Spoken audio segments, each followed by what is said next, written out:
Hello, everyone, and welcome to Room for Discussion. And today we will be asking big questions. Is democracy doomed? Is capitalism eating itself alive? And should we be stuffing our mattresses with cash, or is there still a way out of this mess? We'll answer those questions with Martin Wolf, the chief economics commentator of the Financial Times.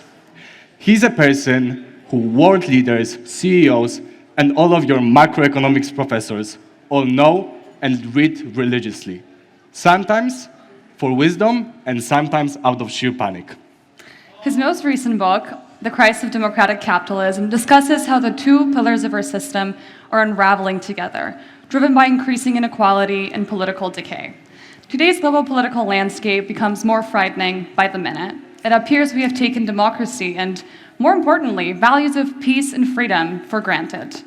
Therefore, today we'll unpack why what we have assumed to be rock solid is crumbling in front of our eyes, and hopefully, how to fix it. Now, without further ado, let's welcome Mr. Wolf on the stage.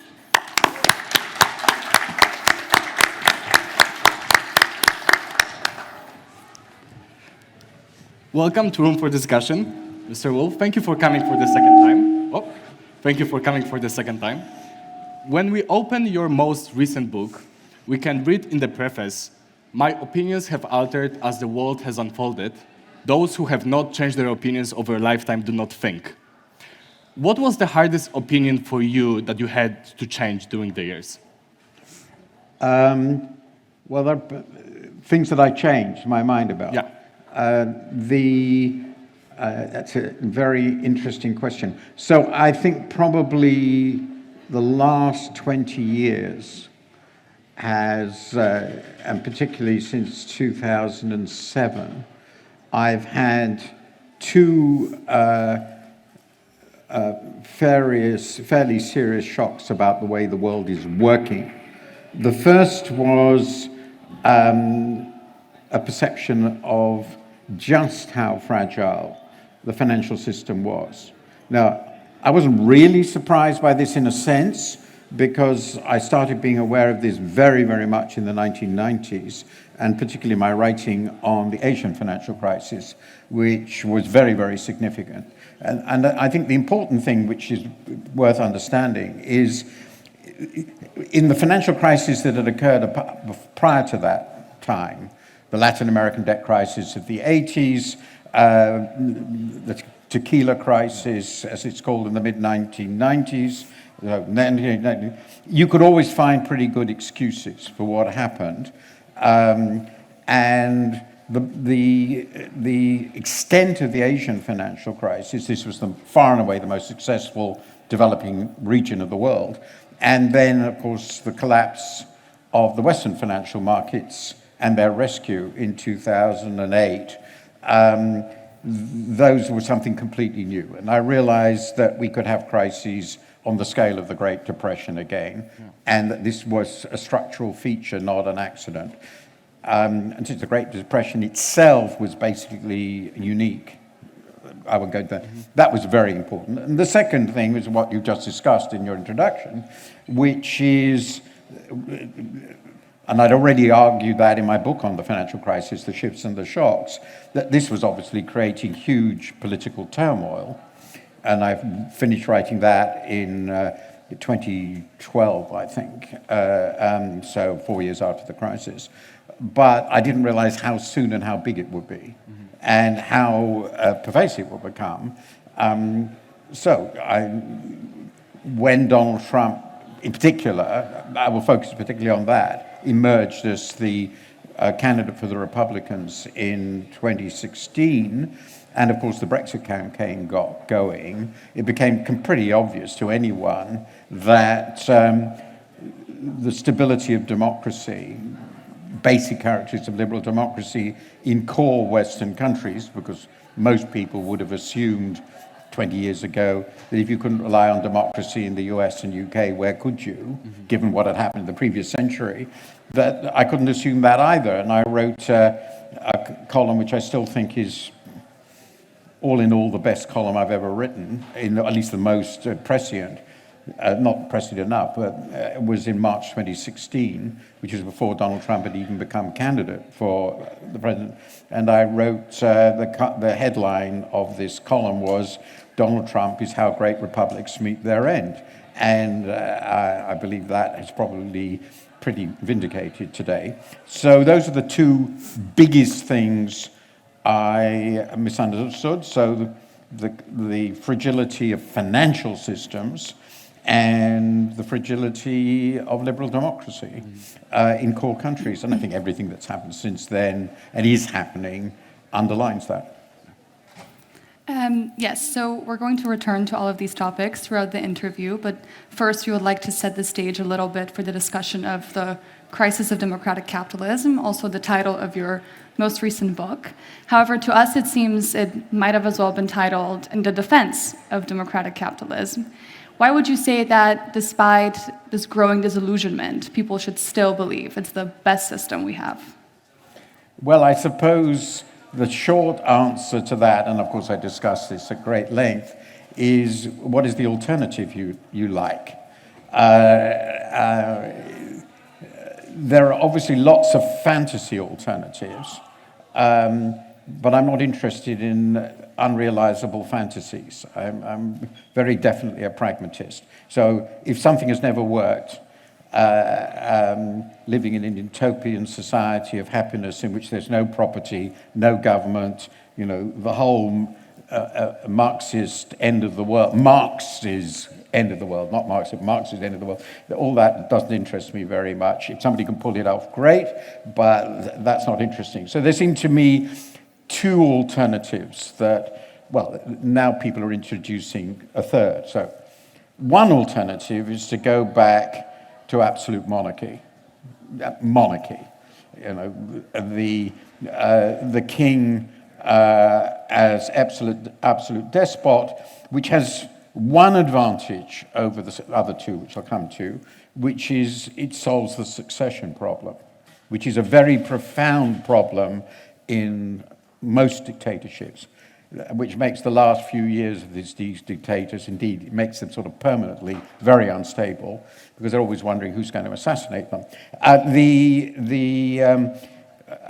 the problem with the absolute monarchy model is, obviously, it means nobody has any security, except possibly the most powerful oligarchs, and even that isn't clear, which is quite unpleasant. It wasn't nice. It wasn't fun being in the circle of Henry VIII. And that included most of the population.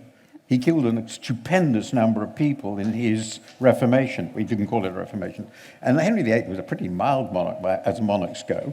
And he was basically a lunatic. And getting rid of lunatics is not easy. So I tend to think of every time somebody says what we need is an absolute monarchy, I say, remember Caligula and Nero. Now, and Nero seems to me more like Donald Trump than any other leader in world history. The second model is the one we are seeing, because going back to monarchy hasn't worked, except in that hereditary monarchy, except in that most extraordinary state, a communist monarchy, North Korea.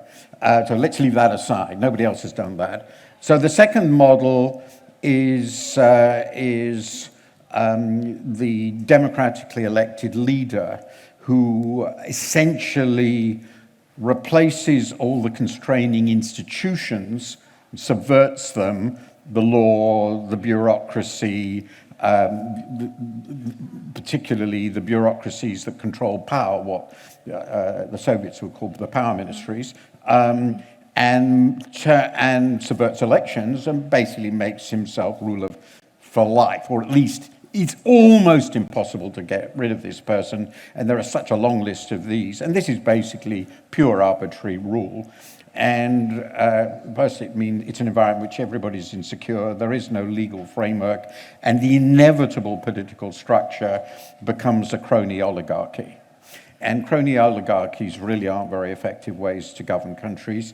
And the English liberal tradition has always been very clear on that. And I think that was what informed the creation of the American Republic. And the final one, which is the most interesting one, but I don't think a model anyone can really follow, comes out of central Leninist, the Leninist model of centralized democracy, in which you've got a party state, and the party state chooses the temporary despot, and the party state has absolute power. There's no constraining institution, but it is an institution. It's an institutionalized bureaucratic rule, and the most developed of that is the Chinese system, but Vietnam is obviously a variety, but there are only really these two, and it does seem to be more effective. But the vulnerability there, it's quite obvious now in China, and it was obvious under Mao, is that in the end, whoever is the supreme ruler disposes over time of all the rivals, all the checks, all the individuals who have different power, puts them in prison, kills them, whatever, and it becomes a arbitrary despotism with no succession structure built in. And over time, my theory is, all despots get worse because they become more removed from criticism, more unwilling to accept it. They are responsible for everything that's going wrong because they can't blame it on the predecessor. They've been forever, and the system becomes increasingly ossified. And in my view, and I write a lot about this, and I follow it very closely, this is what's now happening to China. So compared to those models, which are real models of real centralized power, I'm very amused that some of the tech oligarchs are now very attracted by the idea of going back to absolute monarchy. Liberal democracy feels to me a hell of a sight better. And I think, if I may say so, that the British, and the Americans for that matter, were on the right side in World War II, and I'm not going to change my view on that for anything. And building on your previous answer about Chinese model, now they also joined the AI race pretty, with DeepSeek obviously pretty seriously. And with those younger generations being this increasingly disillusioned, as you also mentioned in your book, with democracy, do you fear that China's success might reshape those global preferences for governance, that some people will look and say, you also mentioned that they're more efficient, we should probably adopt this system? I think it's very clear from the polls. I've been very interested in recent polls, and this has already become quite clear in the World Values Survey 10 or 15 years ago, that not really surprisingly, in the West, let's just look at the West, I won't go to the rest of the world because it's more complicated, that each successive generation, particularly those countries that were victors in the World War II, not like Central and Eastern Europe. You're from Poland, so very different story. And therefore, they've lived in freedom and democracy throughout their lives. It was the system their parents and even their grandparents lived under. So it's a long time ago that the younger generation is more attracted, clearly much more attracted by the idea of a strong man, almost always a man, who will sort everything out. Why should we have all these constraints upon the great leader's ability to do the right thing, they say to themselves. So that's part of the reason I wrote my book, because it's more or less where I start. Why should that have happened? I don't think it's terribly difficult to understand, though I've written the whole book. Half the book is about why this happened. They take it for granted. It's just how the system that exists. They have no personal memory of really great and terrifying dictators, thank heavens, not in their own lives, their parents' lives, as I said, often in their grandparents. So those conflicts are long gone. They are very aware that our economies aren't doing terribly well. They're pretty damn prosperous by historical standards, but they're not as good as they hoped they would be. And so they're very aware of the faults and dissatisfaction of the present. We have media that are spectacularly good at reminding them of every problem and imagined problem. and they simply have no experience whatsoever of the alternative. So not in their own lives, but also as an enemy. I mean, even after all, the Soviet Union, which let's say Europe and America, is now gone for 35 years, which is a pretty long time, right? So that means basically anyone under 45 has a real memory of what it went, or even 50. So my experience of life is quite different. So I can understand that this. So I used to have a very dear friend, somebody comes to my mind, who was chief economist at the GATT, generally, and he was a Czech exile from communism. And he was called Jan Tummelia, and he used to say to me, and I never really got it then because I was much younger. This was the early 80s, and he said, "Martin, you've got to understand, it's not true that we don't learn from history. We do learn from history, and then we forget." So we are in full forgetfulness mode. People have, in the West anyway, really no idea what it's like to live under true dictatorship. Now, I'm a bit puzzled that some of the people in, say, Poland seem to have forgotten, but that I think is a core of it. There are lots of dissatisfactions. The generation younger, there are lots of other more detailed things I could talk about, huge social and economic changes and all the rest of it, media and so forth. But I think the core point is it's very, very easy to underestimate the virtues of living in a free society when you can express your views violently, if you like, have a political way, can join political parties, can write whatever you want. You don't understand, and start businesses as you wish, and be pretty sure the law will protect you, that all these rights mean something.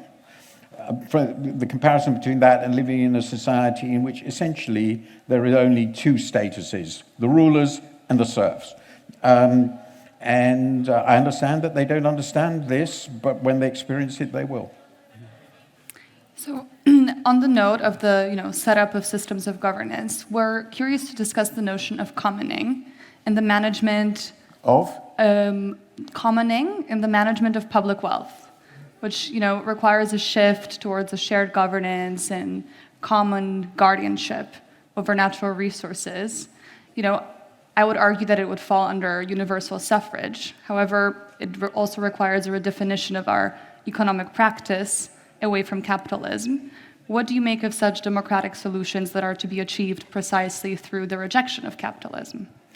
Well, I don't know, probably I don't know enough exactly of how such a system would work. So it would obviously have to be, there would be two, from my perspective as an economist, there are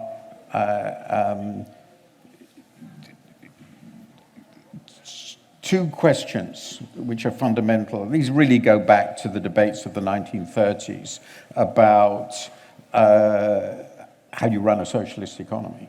Okay? And the people who won that, in my view, I think definitively, though I don't agree with all that followed, were the Austrians, Hayek and von Mises. And the basic point was, if you wanted rational calculation, you needed some sort of market mechanism. You needed a system that would generate signals which would indicate to people what needs to be produced and would generate competition among the people trying to produce it so that resources were used in the best way. And it seems to me that is a necessary ingredient in any economic system which is dynamic, in which things are changing all the time, and things are changing all the time. Now, this immediately raises a profound question, which I think is implicit in your question, which is, which in economic language is, what do you do with all the externalities, if you like, all the things that aren't in the market? And the standard answer to that is you have to generate property-owning structures in those, some way of appropriating them, or taxes or some other system for internalizing them in the system. So we're talking about big non-appropriated negative resources like pollution. You have to have a system that internalizes this within the decision making. It's not quite obvious to me how any entity can own the world's atmosphere. So we can only agree on not destroying it, and that requires governing institutions and systems of constraints on decision makers in the economy. And that's, I think, important for most really important resource questions, which are particularly, I think, the most important negative externalities. Then the final question to me is, well, assume you have a competitive economy and you have a governing system that does this. How should businesses be owned? That is to say, what is the right structure of property in businesses? You need systems that allow businesses to be created relatively easily and closed relatively easily. But I could perfectly well imagine, and indeed it exists, that you would want structure, and they exist, and some of them are very successful, which are based around mutual ownership of various kinds rather than shareholder ownership. And I discuss that a bit in my book. And I'm completely open to the idea that there are ways of doing that. And there are clearly some mutual arrangements. The Basque Country is a very interesting example, which work extraordinarily successfully. My own view is the social preconditions for effective mutuality are quite tricky. And it doesn't seem to emerge spontaneously very easily. And that tells me, since I'm a bit of, there's a bit of social evolution in me, that this isn't a very natural way for us to go. But I'm very, very happy to see people exploring ways of changing the shareholder ownership model as it's structured. It's clearly very problematic. Shareholder control is somewhat mythical in many conditions. It allows for, and I discuss this in my book, rent extraction of extreme form by CEOs. The Germans had this very interesting idea of worker representative on boards, which is a partial thing. That creates problems in multinational companies. I don't think we're going to get away from multinational companies, particularly for small countries. So I would say that's an area where I'm perfectly happy to see any experimentation anybody wants to try. But that would still leave you with the basic governance problem for the really important natural and other resources, and it would still leave you with the need in some way to maintain the competitive process and the possibility of creating new enterprises which do new things, which we have to manage. AI clearly makes it obvious, but we're not actually going to want to stop. So that probably covers the main issues that main responses I would make to this fascinating question. Yeah. And also, you've already discussed the global financial crisis a little bit as this turning point that really damaged the legitimacy of the political class and fueled widespread dissatisfaction.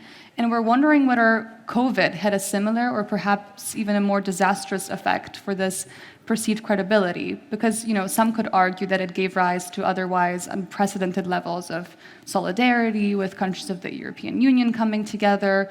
Wouldn't that have a positive effect on this, people's trust in institutions and the system more broadly? Well, the interesting things, I was very aware of this at the time. So I was writing about COVID. I actually wrote a chapter in my book on COVID, and while it was sort of going on, and I discovered, which was obvious, I had to scrap it because everything I thought at the time was written in sort of the first summer of COVID, maybe a little later, that part of it was right and part of it was just completely wrong. We didn't know what it would mean. Yeah. And I suspect we're only getting, I've read a bit of the literature, but I suspect it will take a very long time before we really work out what it meant to our societies. But it does seem to have been a turning point. But it's a turning point in very fascinatingly complex ways. So let me just give you some of my reactions at the moment. First, what was the biggest surprise to me about COVID? And I've made this point in many talks, which was the way we responded at the time socially, which is linked to what you said. And I get into this in the following way, which is quite interesting. And I wrote about this while COVID was going on.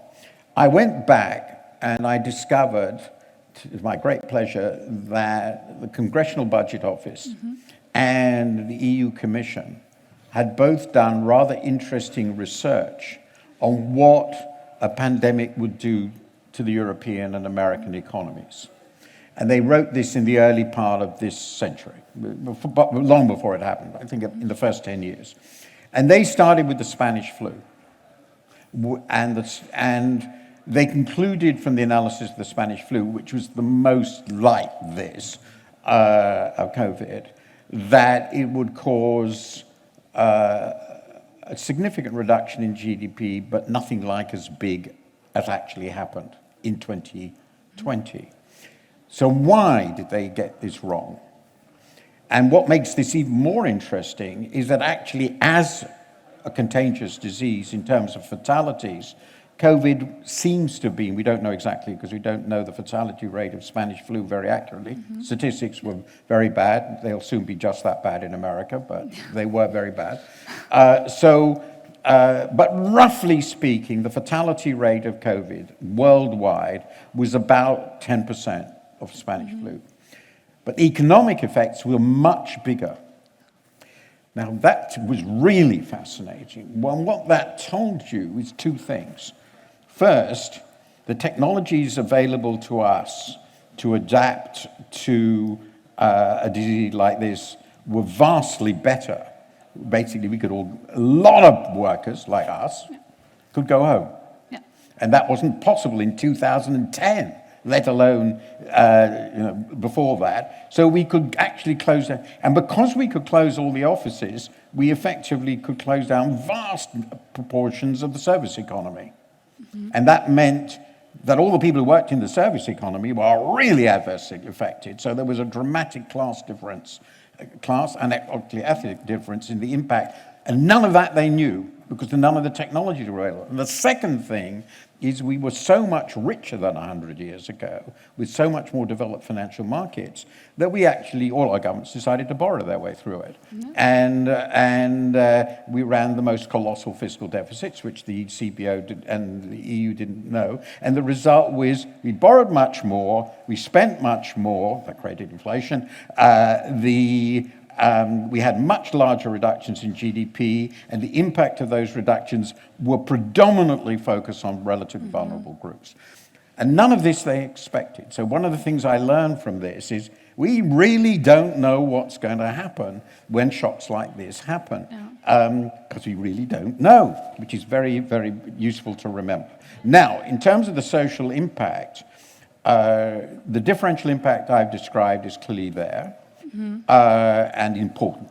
It's, I think, one of the things that increased very much the skepticism of what I think of as the working class, lower middle class, and poor against the more prosperous society because they suffered much more. Absolutely clear. They suffered much more. They were more exposed to the disease. Their jobs disappeared. I was fine. Didn't affect me at all. Yeah. I mean, that's simply truth. Yeah. And I was aware of that, and I thought that would be terrible. And then the second thing that happened as a result of this is that the governments imposed massive restrictions on people. And again, telling me just to go home and work at home, well, what difference did that make to me? I mean, I could work online. But telling lots of people who had jobs which required face-to-face contact to stay at home was very burdensome, and it became a class war. Of course it did. And Donald Trump is a genius at exploiting that. And that was all quite perfectly predictable. And then, of course, it was made worse by decisions like closing schools, which meant lots of parents had to stay at home because their children weren't in school, and that affected their ability to work. And by the way, that was predominantly women, of course. So And none of that really surfaced. And then the final thing that happened, we did get what I regard as the great miracle of the vaccines. But in some parts of the country, mostly in America, the vaccine mandates were seen as another form of government dictatorship.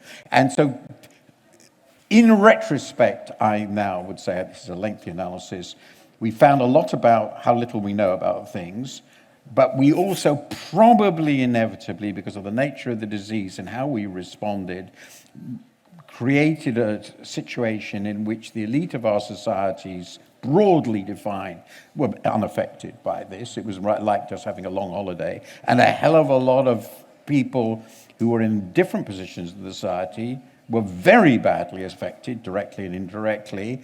And not surprisingly, they got very, very irritated.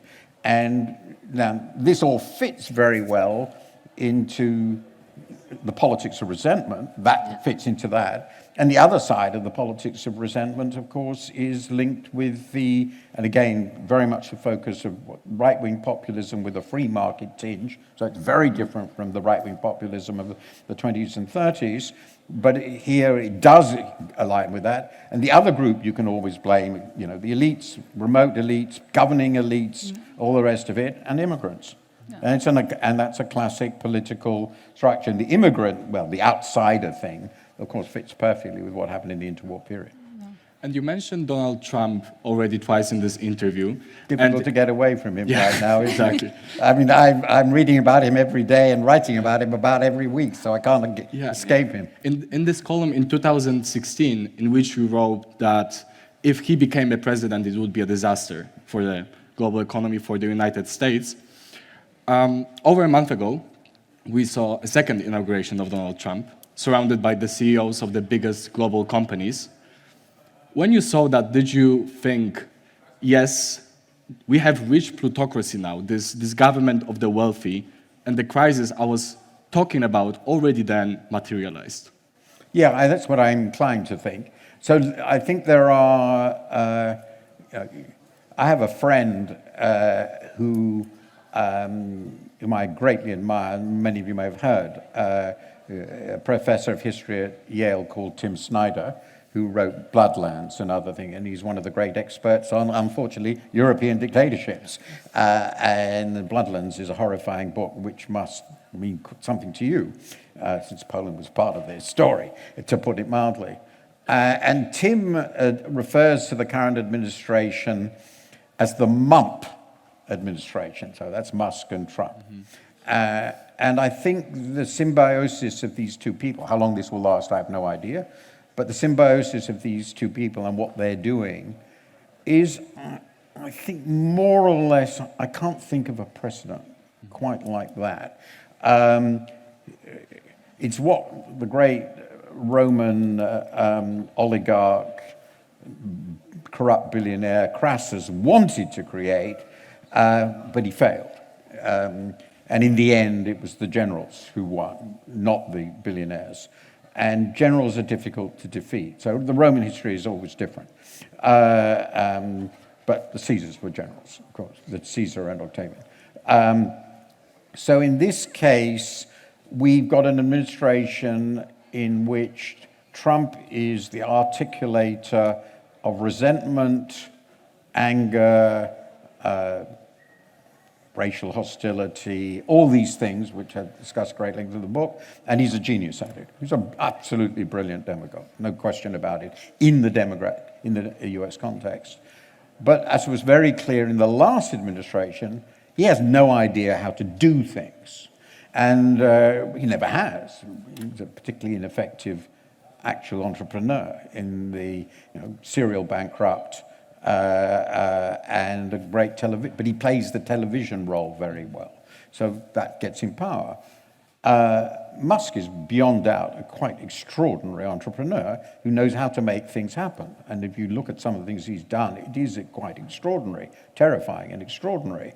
And he's the richest person in the world. He basically bought the election, or he played a big role. So now this is, Musk solves a problem that is very important, and people like him, but Musk is so dominant now. that Trump couldn't solve the first time round. Trump was quite surprised he won. He didn't have a plan. He didn't have people to help him. So he went basically to respectable members of the Republican establishment. He appointed generals like Mattis, McMaster as his security advisor. He had a Secretary of the Treasury was from Goldman. I mean, this is all not top-class Goldman, but adequately. And he had senators, former Senator Session, who was his Attorney General. He actually believed in the rule of law. Well, ridiculous. Why did he? Because he didn't know any better, and he had nothing but wars with these people. Now he has Elon Musk, and he has people in charge of all the really important ministries, departments, the Department of Defense, the CIA, the Department of Justice, the FBI, who are completely loyal. So it's a completely different administration of people who will do what he wants. But Musk really knows what he wants to do because he knows how to take organizations apart. And he knows how to do it at scale with incredible speed. It's quite extraordinary. So this is the administration he would have liked to have last time, but I didn't realize when I wrote that piece how unprepared he was going to be. And then, of course, he was sidelined by his absolute inability to cope with COVID.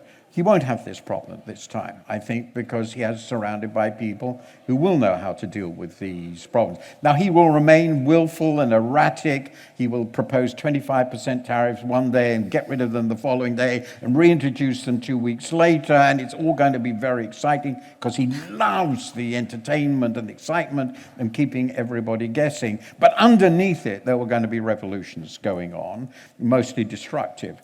And that is, I think, what the next 4 years are going to be like. And I'm very interested, because it's a very significant bit of news, that his new vice president, quite unlike Mike Pence, who was a very uptight, self-righteous, ultra-conservative, actually believed in the Constitution. I mean, what a ridiculous idea. And whom he wanted to get killed, but he didn't quite manage it.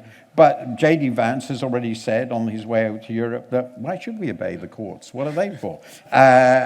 Who elected them? We are the elected ruler. And this is what is called plebiscitary dictatorship. So this is a different government. This is the government he always wanted. And with Musk and people like him, but above all Musk, if he survives, that relationship survives, we'll see, the Trump administration can really transform the US, I believe, in the next 4 years. And going more to those root causes of why Trump became, for the second time, the president. 5 years ago, on our stage, you said that Brexit was an outcome of comprehensively economically illiterate society. Did we see the same in the US right now? We can think about tariffs, probably the most flashy example of how it does not make sense, but middle class will still vote for Donald Trump. So is it the same as, can we draw a parallel to Brexit? There is a difference which is quite important. The cost of cutting ourselves from the EU for the UK, which is a relatively small and far more open economy than the US, and the EU accounted for about a little over half our trade, is clearly going to be, I wouldn't say an order of magnitude, but very significantly greater than for the US. The important thing to remember, you're right, tariffs are economically illiterate, but the US is a huge economy with the lowest trade ratio of any large economy in the planet. And even if they go for prohibitive tariffs, which they're not these nuisance tariffs, the truth is the damage to it will be damaging. There's no question it will be damaging. But most serious estimates will be maybe 1% of GDP at most, half a year's growth. The US can survive. I mean, if you're going to get into serious protection wars, the US is clearly the least vulnerable economy in the world. well, very considerably than China. I can make the comparison if you want. So it's ridiculous. It will have very significant geopolitical consequences because it's going to weaken their allies. I mean, the EU as a whole, if it sticks together, can also survive relatively well, but it's much more open. And the big reason the EU is much more open is that it's so dependent on imported resources. The US isn't. I mean, the US, of course, there are some rare earths and so forth, which they're now trying to get out of Ukraine, Canada, whatever, Greenland. I mean, how that will play out, God knows. But in the end, I've made this remark many times, because the US is a fortress. If you add in Canada, which can't really go anywhere else, I'm not going to say it's take it over, but Canadian resources are colossal, and really and truly, it can do whatever it wants in South America. Nobody can stop it. So basically, if there's mayhem, the US will be the least affected. And I mean, one of the ways I think about that, the parallels are very loose, but when the US decided to have the Great Depression, it completely destroyed German democracy, utterly. And the US survived, and even got one of its great reforming presidents that was close-ish at various points. So the problem for us in the rest of the world with the US going crazy is that we are going to feel it more than it will, much more. And now I think it's a high time to open the floor to some audience questions. If you have a question, just raise your hand and someone will come to you with a microphone. Yes, we have one in the back there. Yeah. So I was wondering about when you talk about the oligarchy forming in the US, is the motivation for that purely rent-seeking and like trying to accumulate capital, or is there another motivation? That's a very good question. And the answer is, when you're talking about, so let me separate out what I think of and this is something I'm thinking through at the moment, the elements in the contemporary US oligarchy. So a very big chunk, and that follows from the question I didn't really elaborate, are business leaders, particularly CEOs of companies, not people of immense personal wealth by the standards of a Musk. You know, they're a few $100 million, petty change, right? Yeah, I know, but that's who they are. They're running very big enterprises, and in order to run these enterprises, they want good relations with the state, and they particularly want good relations with the state if the state ceases to be law-governed, in which what's going to matter to how you're treated is your personal relations with the people in charge. So that's why they were all in Washington. It's natural self-defense. They also like the idea of deregulation. Who doesn't? Because it allows them to do whatever they want. And the more they're allowed to do whatever they want, the happier they're going to be, because they have the power to do whatever they want if the government doesn't stop them. And that's the general. They also strongly dislike elements on the left, the DEI crowd, and so these combination of things leads them to provide general support for a right-wing authoritarian in self-defense, but also they hope for something like that. And I can name a number of people, but I won't here, who clearly fall into that category. Senior bankers, people running. And if you want to look at the parallels, I strongly suggest you look what happened in 1933 to the German business elite. No secret about that. We all know what happened.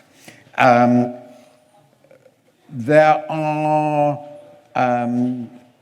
other groups here with vastly greater wealth and ambition who want the US government to support and develop and promote their ambitions. And they were particularly concerned with the previous administration, who, in line with arguments I made in my book, it was pure chance, as it were, the previous administration, notably, I'll just give you a name, Lina Khan, were trying to curb the anti-competitive behavior and other social consequences of, let's focus on the most important element, because we don't, the tech revolution. And these people think they should be allowed to run the world because they are the most progressive, most imaginative, most original, and most important people. And they thought that the Biden administration's attempt to curb their activities, and the EU's, by the way, which is why we're going to have a real war on this, were intolerable.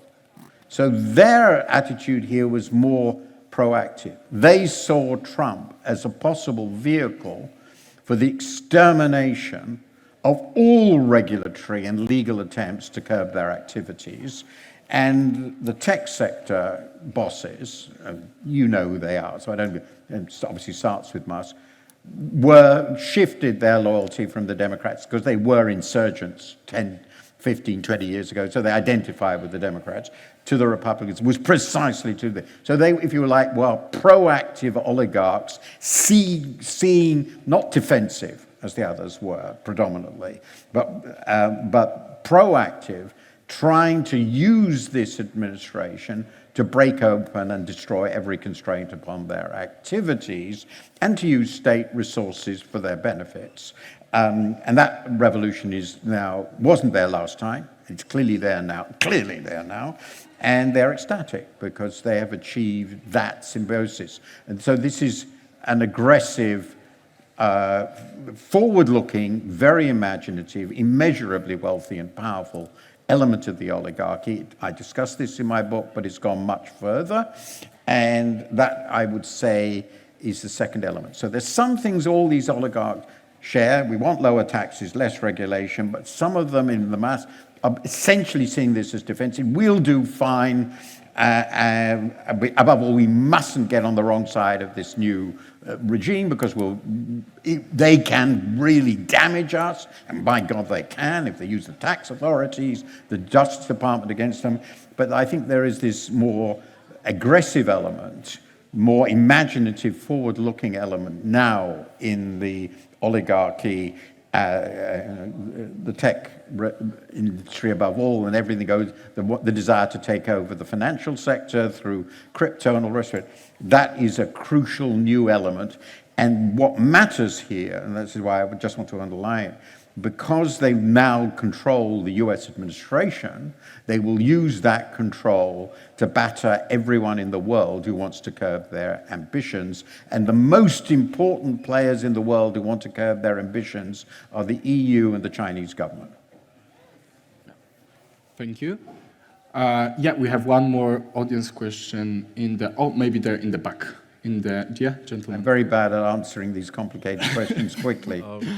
So I just have a question. There's a big notion on that Trump kind of won an information war or misinformation war, as you want to say it. And now that he has, tech oligarchs and Musk, close ties with them, how would you say can the misinformation be combated specifically to younger populations who get more of their information on social media? Well, I think that's fairly simple. I have absolutely no idea how this can be contained. The previous administration hoped that it might get somewhere. It's now sort of hopeless. I do discuss in my book quite a bit about media and information. And this gets back to the very early question about democracy. I mean, it is obviously clear that a necessary condition for a functioning democracy is some agreement on the essential facts of the case. There's this very, very famous remark by Senator Monahan in the 60s, which was a debate with another politician who said, you're entitled to your own opinions, but you're not entitled to your own facts. Well, that sounds so old-fashioned, doesn't it? And if you can't agree on the basic fact, Trump said that the economy under Biden was a catastrophe. He clearly had exceptional inflation, and that was a problem, no doubt. But in all other respects, it clearly wasn't. He succeeded in persuading people that it was a catastrophe. their view of the economy depended entirely on which political allegiance they had, and therefore what media they were listening to or reading.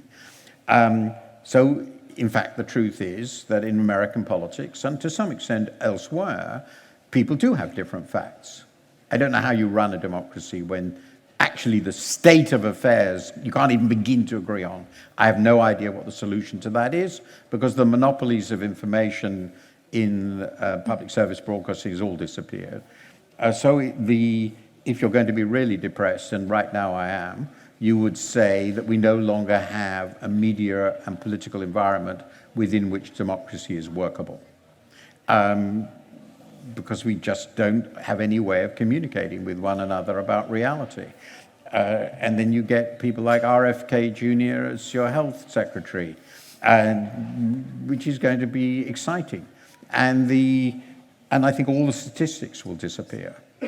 I mean, the US produces, without a doubt, the best statistics in the world on what's going on. I'll give you one example. Not all, but a lot of the most important climate statistics come from the US. They're going to disappear. So it's going to be a problem. How do you combat this? Well, that's a problem, I'm afraid, for your generation, and I don't know. I'm, thank God, too old to...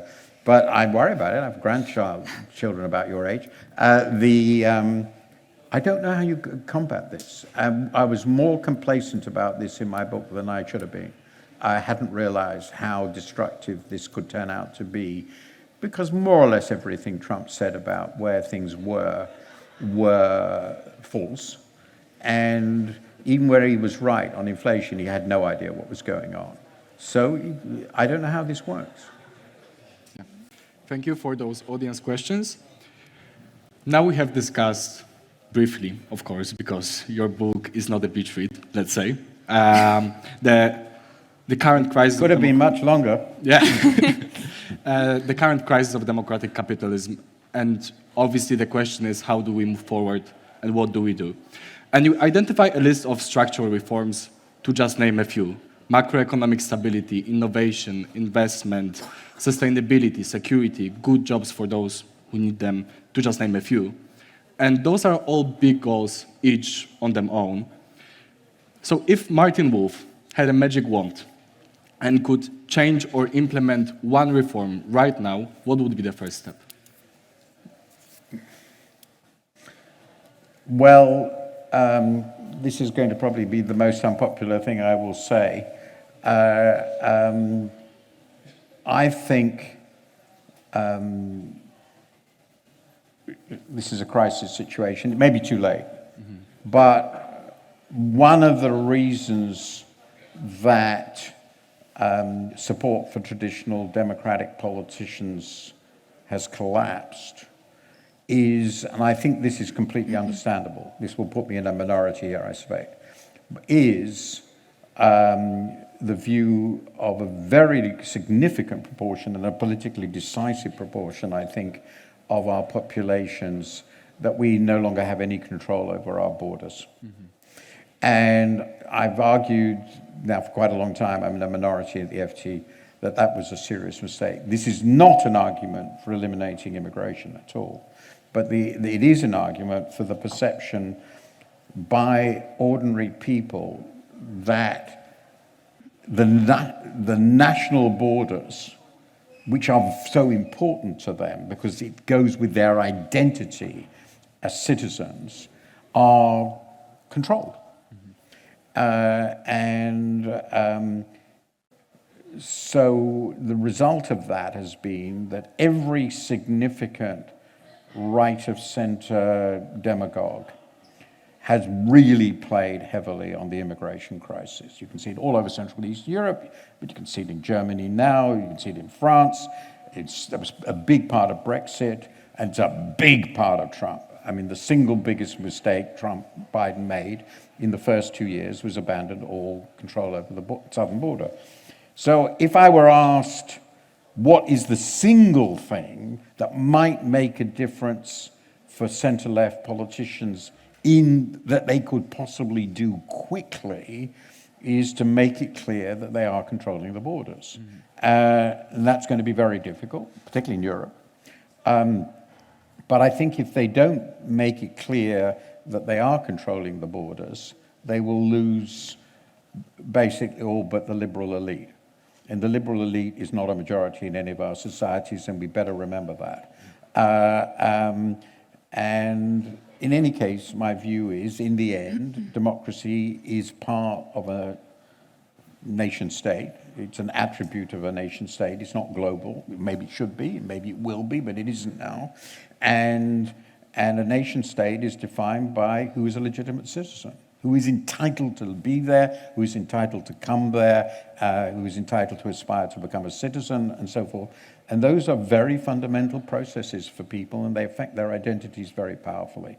So if I were asked now, even more than in my book, what has to be done now, that's it. And I think Biden made a terrible mistake on that, and I think if he hadn't, he might well have won. That and inflation. The inflation was also stupid, but I blame him less, and there's a big debate on cause that. And the truth is, very simple to go to Brexit. If we had been able to agree with the EU on a temporary break on immigration, when it was really pouring during the Eurozone crisis, the vote would have gone the opposite way, and we'd still be in the EU. So I'm afraid the politics of immigration are neuralgic, and they have to be managed. And I speak here as a child of refugees. I understand very well what the issues are. And finally, you dedicate your book to your grandchildren, saying may their generation do a better job than mine has. So if the fight for democratic capitalism is to start with us, students, what should be the first step for us to take in these transformative times? Well, that's a very interesting... I tend to think they'll do a better job because they're very young, because we're going to have a disaster, and after the disaster, the opportunity of reconstruction starts. And they're so young, if it doesn't become permanent, and it could be, but if it doesn't, they will be in the opposition which overthrows these disgusting regimes we're going to see in America and so forth, because they are going to be disgusting. They're going to be quite obviously deeply corrupt. And I hope very much that when people see what that sort of regime is like, they will react against it, and they won't be able to control society in the way the great dictators of the early part of the 20th century were. So that's my opportunity. People will in the end overthrow this, and they, I hope, will be part of the overthrowing.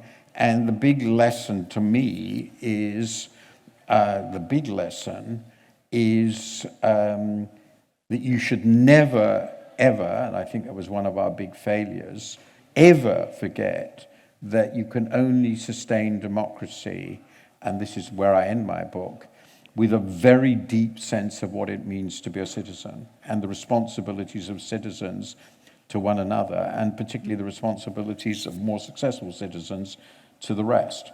Otherwise, it won't survive, and you will end up with the demagogues, which I found, to my great satisfaction, but also interest, was already in Plato's Republic. So this is not a new idea.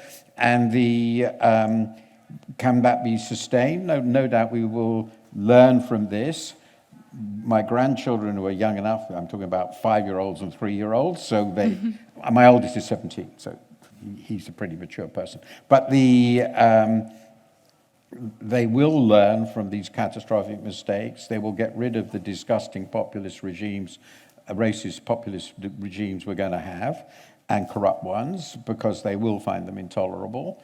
They won't be able to stop it, I hope, and they will therefore learn, and they will do better, and their children and grandchildren will throw it all away again, because that's what humans do.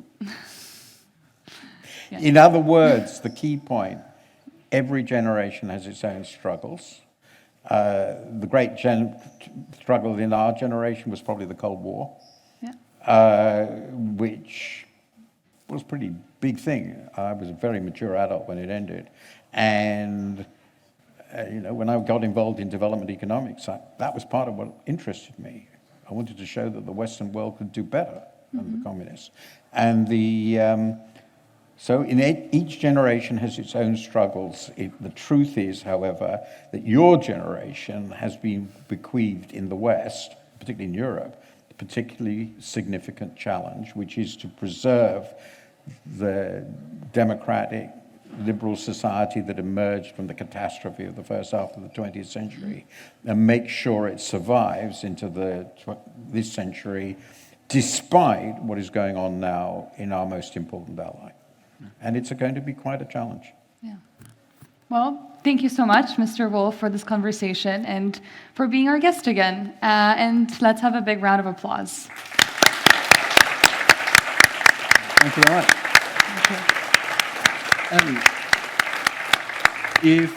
If you enjoyed today's conversation, we have very good news for you, because next week, the same time, on Wednesday, 19th of February from 1 to 2, we'll be hosting Marietje Schaake, who is a Dutch politician and author of The Tech Coup, How to Save Democracy from Silicon Valley.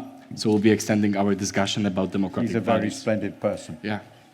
I've recommended her book. Yeah, that's why we got to know her. So thank you so much to all of you in the audience, and let's have one last round of applause for Mr. Wolf.